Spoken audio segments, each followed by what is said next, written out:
আমি বিকেলে ভাত খাবো? আমার কি খেয়ে দে কাজ নেই? আমি রাতে ভাত এমনিও খাই না। তো খালি পুতুলের মুন্ডুটা রেখে দিয়েছো কেন? হ্যাঁ, তুমি পুতুল খেলতে?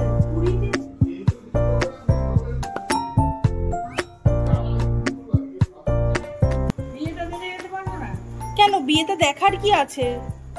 শীতের ওপর মাথায় দিয়েই সে কত বিয়ে দেখো। হ্যাঁ তো কি, তা কি হবে দেখে? বিয়ের 5 বছর দেরি, 5 বছর। নাটক করো না তো, অনেক দিয়ে 100 বছরেরও বেশি বাজবা তুমি। 100 বছরের